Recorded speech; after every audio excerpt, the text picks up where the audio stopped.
Welcome to FYI. I'm Barry ZeVAN, and my guest today is a lady who is so well known to many people, most people here in the Twin Cities, and should be known worldwide.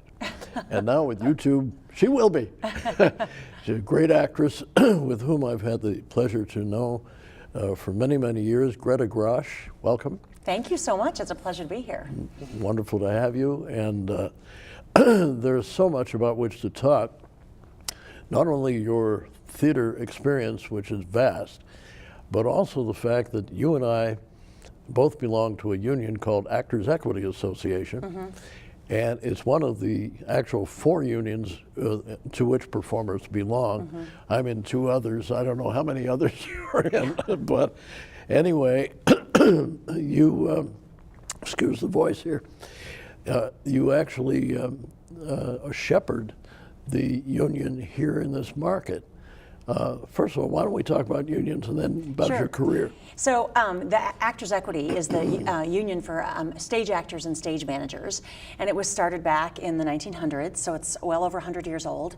And it's a way for, like so many other things are unionized. Teachers are unionized, steel workers are unionized, but actors weren't unionized. So it was a way for actors to come together to regulate things like working conditions and pay and time off and all of that. So it's pretty exciting. There are 55,000 members of Actors Equity in the United States. There's also an Actors Equity in Canada. There's an Actors Equity in the UK. And we here in the Twin Cities are what's considered a liaison city. So our office cities are Chicago, LA, and New York. And there are a lot of union actors also in Orlando because Disney's down there, so they got their own little thing going on down there. But here in the Twin Cities, we have, I would say, about 550 members of Actors Equity. And so what that means is, as an actor, our job is itinerant. Like, we work for the length of a contract. And a contract might be 3 weeks, it might be 5 months if you're lucky, as I have been. I've had some contracts that are maybe 2 years long, which is pretty great. But, and like even on Broadway, a general contract is only 6 months. So what that means is we are always looking for work, and we are always working for different people. We don't have one employer. So here in the Twin Cities, a union actor might work for the Guthrie, then they might work at Old Log, then they might work for Theatre Latte Da, then they might work at the History Theater. So all of these employers, they're different employers. And so how does an actor get like health insurance? How does an actor have a pension plan? Because we aren't full-time for any one person. So that's what the umbrella of the union can do, so that every theater that I work for has to pay in to the union, and so the union can sort of protect me in that way. So it's pretty great, and there are pros and cons to being a union member, as you know, because once you're a union member, that means you're not supposed to. You can't work non-union. So we have a lot of theater here in the Twin Cities. There are like 77 professional theaters here in the Twin Cities, and 28 of them offer union contracts. So that means the pool of places that I can work is limited. So it's good and bad. It's great because I have these protections. It's great because I am a professional actor, and so that means that when an audience member comes to see the show and their ticket goes to help support me as an actor, thank you, audience members, and the stage managers, you're supporting them as well. But it also means that there are lots of places that I can't work. So a lot of people in the Twin Cities, non-union people, they might work for a stipend or an honorarium, and then they have other day jobs during the day. So it's tricky. As you know, going into this business is crazy because the last thing that you have is job security. So when I was in college, I had a director who's, many directors say this, if you can imagine yourself doing anything else, do that. Because job security is not the name of the game. I'm in a show right now with a young woman who's 25. And so right now, for the 2 months or whatever that we're working together, she has a job and she has a salary. But on the other days, she works at a donut shop and she nannies. Like, you have to fill in the gaps with all these other crazy jobs. Mm-hmm. Here I'm just doing my one-woman show over here, but I'm glad you are. And so I've been lucky that I've also been able to supplement my career as I'm part of the Church Basement Ladies, which is a series of musicals that have originated here in Minnesota back in 2005. And I'm the writer and also an original cast member of those. So that's one of the ways that I've been able to continue to make it in this business, is because I'm constantly finding new ways to supplement my income and to supplement my experience. So like I said, with the Church Basement Ladies, these shows originate here in the Twin Cities, and then they've been licensed in 48 states and Canada. Wow. So we're an international hit. And so even as we tape this now, there is a tour of one of the shows going on. There are regional theaters around the country that do the shows, and I'm currently working on number 8 in the series. Oh, That's wow. right, we're on 8.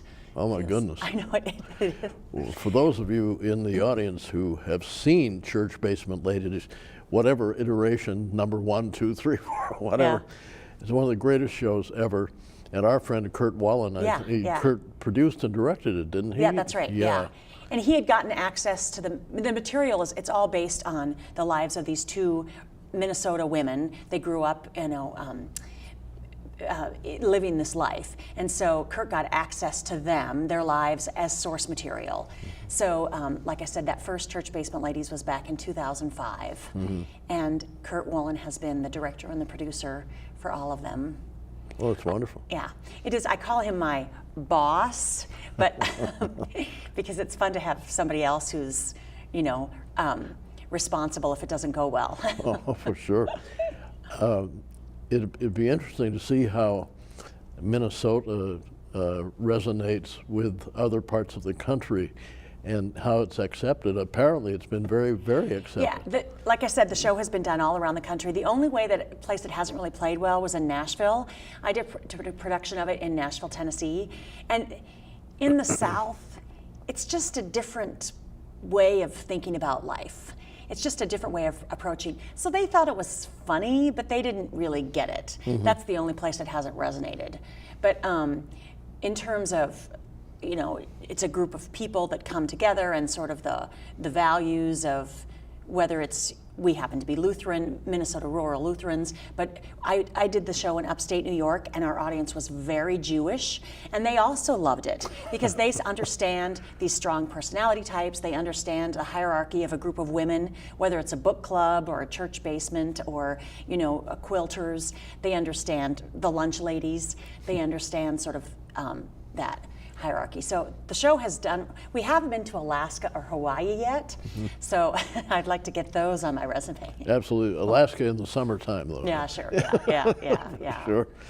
Yeah, I always knew that the Twin Cities was one of the strongest theater communities in the country, but I didn't realize how many theaters, 28 equity theaters, my goodness. Yeah, and what that means is, so there are lots of ways, again, here in the Twin Cities, where we're a hybrid. And so, as I mentioned, I talk about being a union actor and having union theaters. But we're also what's kind of a hardship state, because we don't have that many union theaters. So that theaters do it kind of, like I said, like a hybrid. So like a show at the History Theater, if they have 8 people in the show, they only need a percentage of them to be union actors. So they could have, like, these numbers aren't exactly correct, but they might have 5 union actors in it and 3 non-union actors in it. So it's a way that, so everybody can work, and we're always working together. Union and non-union actors are always working together in partnership, which is great. And traditionally, what happens is that when somebody comes out of college, they want to work their way up to getting their union card. This is sort of a stereotypical dream. I go to college, I'm in some plays, or I go to high school and I'm in some plays and I want to be a big star. And then I, cut my teeth in the Twin Cities and get some experience, and then I move to LA or New York or Chicago and become a big Broadway star. That's sort of one path. But a lot of people, even if they go and do that, they end up coming back to the Twin Cities because it's a great place to live and it's a great place to work. And it's not only because we have 28 union theaters, and we can, again, union actors can get special contracts, guest artist or special appearance contracts to work at some of these other incredible non-union theaters. but it's also because we have an amazing audience, and the support is there, and the money is there to support the arts. We recently had Arts Advocacy Day here in Minnesota, and it was the first time I participated.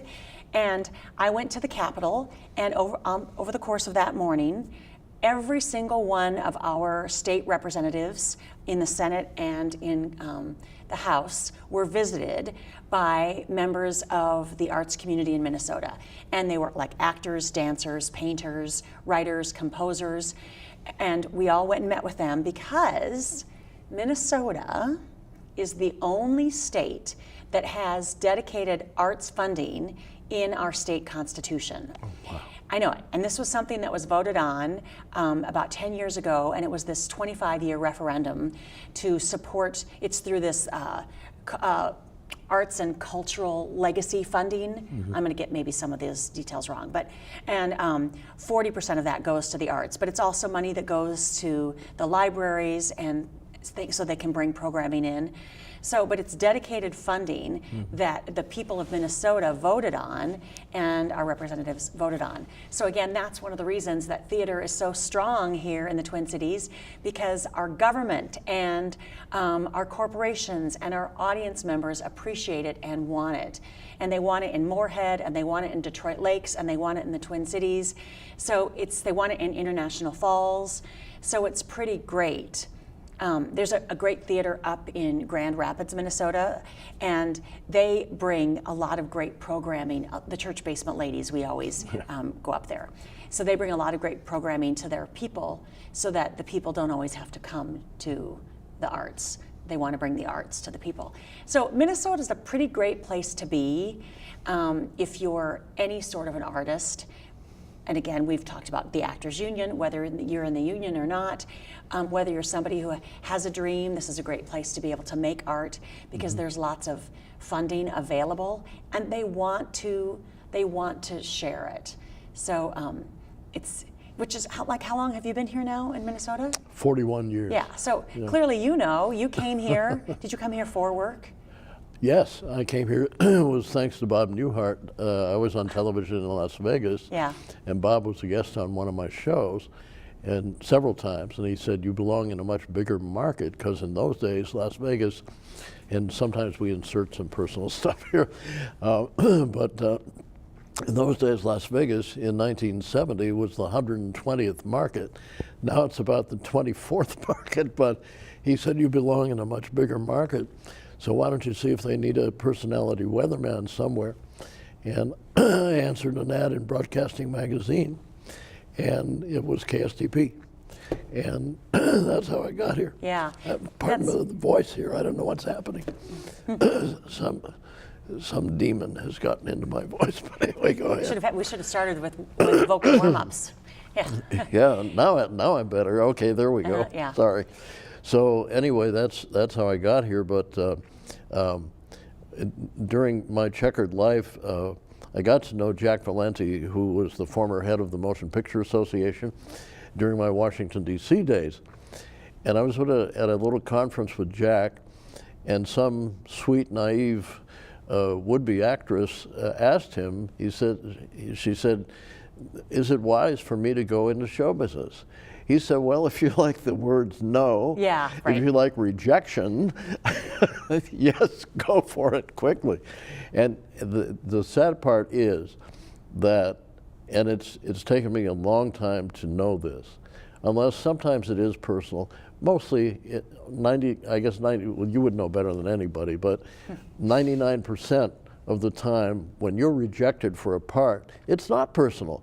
You're just not the type they're looking for. Here's it is a really tricky balancing act to try and figure out how to process that. Because this word rejection in and of itself is tricky, because sometimes this happens to me twice a day. Oh my gosh. So I've decided, and it doesn't always work, but you go, I'm not rejected, because to be rejected, you have to have been accepted first. It'd be like, let me hold your hand. No, I don't want to hold your hand. That's rejection. But if I don't even offer my hand, then I've just been missed. I've just been passed over. Mm-hmm. So sometimes I think, is there a way that I can spin it in my head so it doesn't sound so bad? Like, you can only be rejected if you were first accepted and then rejected. So, Because I also do, here in the Twin Cities, we also have a lot of industrial work, commercial work, voiceovers on camera. So I audition for those things too. I don't get them either. So let's say that I go to 100 auditions, I might get 5 jobs. Wow. So the return on investment of time, it's pretty low. So, but that's the nature of the beast. So when some friends of mine who work in corporate America, you know, there were some layoffs and they were like, I'm gonna have to start looking for work. And I'm like, welcome to my life. Because my job, sure, I do theater, I'm a writer, you know, we talked about I'm on this committee.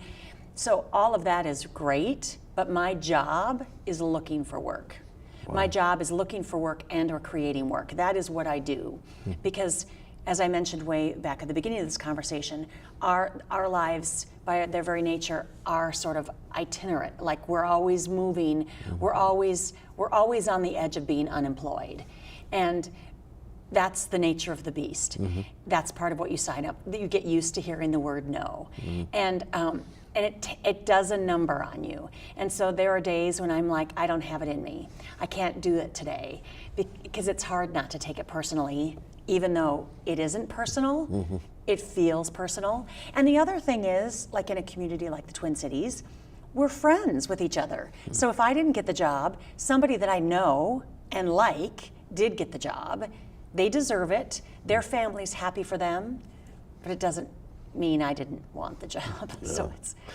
The Twin Cities also have been home to so many giants in the industry, be it television, film, whatever. Yeah. When I was Channel 11's entertainment editor, we did a whole series on people from the Twin Cities who had made it. And it was from Jim Arness to Peter Graves to Lonnie Anderson to whomever, and some of whom I had known personally too, right, but especially with Lonnie. But and then who came out of the Twin Cities, but weren't from here. One of them, the most famous right now, is Amy Adams, who of course was at Chanhassen, and you see all these people.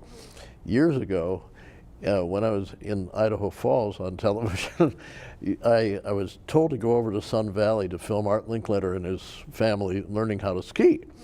Well, one of the ladies, who I didn't know then was from the Twin Cities, was Ann Southern. And Ann and I danced the night away once in a place called the Boiler Room in Sun Valley. And it's still on the wall down there, Ann plus Barry, in a little heart-shaped thing that said true love. Oh, that's wonderful. And it's still there. Yeah, so it's, so the Twin Cities actors and actresses have been spread around, and it truly is amazing. I only mentioned a few. There are so many more. Yeah, and it's constantly changing. So just recently, there's a brother-sister that from Minnetonka that I have known since they were in high school. And they are both out in New York / LA, and it's really been fun to sort of watch their careers. And Allison was just recently on an episode of SVU, Law & Order SVU. And I'm not her mother, but I've known her since she was in high school, and I got all weepy. I get so proud of these kids. And you think about it, everybody has to come from somewhere. Yeah. So everybody that you see on Broadway or in a movie or on television, they had to come from somewhere. Well, Law & Order SVU, this lady was the executive producer for years and years and years, Stephanie Sengupta, from here. And her father, Mr. Sengupta, used to own a Schneider drugstore across from KSTP. Oh. And Stephanie has a huge background in law as an attorney, et cetera, et cetera. And Dick Wolf hired her decades ago, literally. And she went on to executive produce Hawaii Five-0 and several other shows. But there's another one on the other side of the camera. Yeah. And she always, my wife is a huge fan of SVU, and every few episodes there's always a reference to Brainerd or to someplace in Minnesota. Because that's her background. That's so funny. That's from here, That's so funny. So she sneaks it in. Yeah. Well, and it's funny because as you say that, I have heard that, and now I know why. Now I know the source of that. Well, and that's true, and like you said, we think about the people that we see on stage or in front of the camera, but they're all the writers and the executives and the producers and the sound people and the cameramen. They all had to come from somewhere too, and so Absolutely. yeah, it's really funny. Well, there's another one too, who you know, of course. He was an actor too, but fantastic writer with the Naked Gun series, Pat Proft. Yeah, and he's a Dudley Riggs alumni, and Dudley Riggs Brave New Workshop, and an Instant Theater Company, and Dudley started that back in 1958. And I think Pat Proft is an alumni from there, as am I.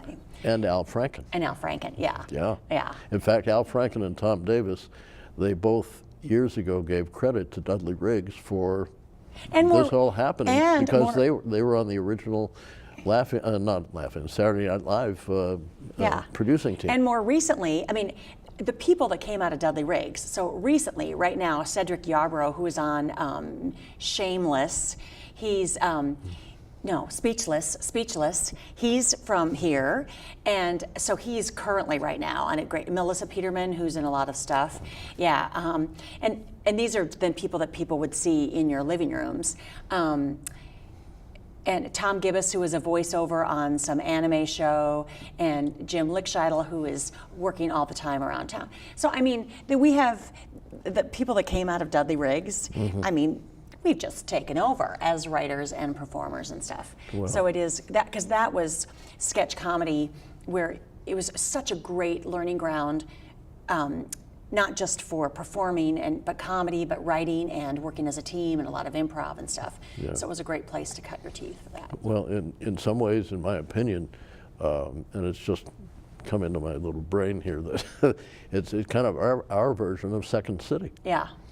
And one person who I think did not come out of Dudley Riggs, in fact I'm sure he didn't, but who's been wonderful to me, is Louis Anderson. Yes. And Louis had a wonderful idea for me. Sorry to I'd love to hear into it. this. Yeah, we were at an event last May, and Louis said, Barry, he said, you still have it. He said, I said, what do you mean? He said, you still have the energy, et cetera, et cetera. I'll be 82 in August. You look good. Oh, thank you, thank you. I have a picture in my attic, Dorian Gray. Yeah, I know, I got it. So anyway, thank you. Thank you. So anyway, he said, I think a lot of people, nostalgia is in now, and retro. He said, I think a lot of people would like to see you do the weather the way you used to do it, writing on the boards and messing it all up and having a lot of fun. So we are actually, as you and I tape this, it will already have debuted on CCX and YouTube. So we're gonna do the weather once a week called Retro Weather. And so do you have tapes of that? Do you that you can go back and reference? Oh yes. Yeah. And what do you think when you look at that? Wow, what a great question. Never been asked that before. I'm actually kind of bashful about it. Yeah. I've heard artists say that they don't like to see themselves at the reruns of shows and stuff. When I look at it, I kind of look at it in amazement almost, or really? Was that me? And not being, not having false modesty here, but I just, it's a strange feeling. It's a very strange feeling, and to look at it and to think that I was so blessed to have all that happen. Well, and it's interesting. It's like when you look at an old photo album, and you can look at it, you've got now some years separating. I mean, and realizing that the stuff you were doing was funny, and it was good, and it was clever, and it was fresh. Thank you. Do you see that? Do you? I see it, but I. Because it's okay. It's like you're talking about somebody else. Yeah. You can look at it as and that's the thing, like even as a writer, there comes a point when you have to look at it objectively as if it belongs to somebody else. Because what you created, as now because you're doing it again, you created a product. And it was about you because it came from you, but at the end of the day, this was a product that you found a market for. And that you can just look at objectively and say, I was able to create something that people wanted. So that's not modesty or humility or anything, that's just fact. It's overwhelming. Yeah. Actually, truthfully, this word comes again now to mind anyway, but Thank you. That's a great explanation. Well, and for you, because this is what it is, I would imagine, because when you're so busy doing it, you're making it, and you're thinking about what you're going to do next, and you're in the middle of it, that you're not sitting there going, I'm not doing this so that I will be famous. I'm doing this because this is something that I feel is worth doing. And when you're in the middle of doing it, because this is definitely true for me, I never stop and sit back and go, that's pretty good, because I'm too busy trying to do the next thing or trying to make it better. And even though you're not originally from Minnesota, this is sort of an innate Minnesotan problem, you know, that we can't ever, you know, sort of pat ourselves on the back and toot our own horn, because that's not the right way to be. But you know, you deserve to go, I did something pretty great, pretty unique. That Yeah, as I say, it's not false modesty. Sometimes I get embarrassed Sure, I get it. when people say, gee, you were terrific or whatever. And I say, so no, not I me, know. no. See, it's that stupid Minnesota thing. It's seeped into your bloodstream. That's right. Because sometimes I think, not that I want to be this person, but would it be easier if I was like, I know, yeah, pretty great. Like that's just, because there are people in this world who do walk around, Oh, you know, with their yes. feathers all out going, I'm pretty amazing. And because they believe it, other people believe it too. And I think about that, like when we talked about going to auditions. If I had a little bit more of that when I went into auditions, would I be more successful? Depending on how you define success. I may or may not get the job, but would I feel better if I walked in there going, I'm pretty amazing. I have this friend named Shelly, and she goes into an audition and she plays the tape in her head that goes, I'm amazing. You're so lucky to have me here. Wow. And the tape I usually play is, thank you so much for having me here. I'm so sorry to be taking your time. I won't be too long. I'll just get out here real quick so you can see the other talented people. That's not the right tape to play. Sometimes you go, I'm pretty great. You're so lucky. You've been waiting all day to see me. I love it. For me, it would be a combination of both. Sure, yeah. You know, a little humility here, but maybe a little bit of, yeah, I think I'm okay. Yeah, that's Maybe. great. That's great. Yeah, That's good. Jerome Robbins' real fast story. We got about a minute here, but once I was sent up to audition for West Side Story, the original Broadway play, but the agent, Dick Van Patten's mother, as a matter of fact, didn't tell me what the play was about. So he said, tell me about yourself, kid. So I tell him about myself. He said, you're perfect. He said, except you sound just like Jimmy Stewart. Oh. If she had told me to talk like a tough kid, yeah, I could have talked like a tough kid, and I would have gotten the part. Which I was told by friends of mine with whom I went to school who were in the play and in the movie. Yeah. But You're like, tell me what you want and let me do that. That's yeah, right. That's right. I can't thank you enough. Greta, it's wonderful. Greta Grosch, and please see her in what right now? Well, by the time, I'm in a show right now called Pop Goes the Noggin, but that's going to be closed pretty soon. But always look for the Church Basement Ladies. We're around, like I said, we're working on another one, number 8, that opens in November. So I'm around. That's great. Playing Thanks. a middle-aged Norwegian Lutheran. Thanks a million. And my book is on Amazon. I hope you take a look at it. It's a little different than you think it might be. See you later.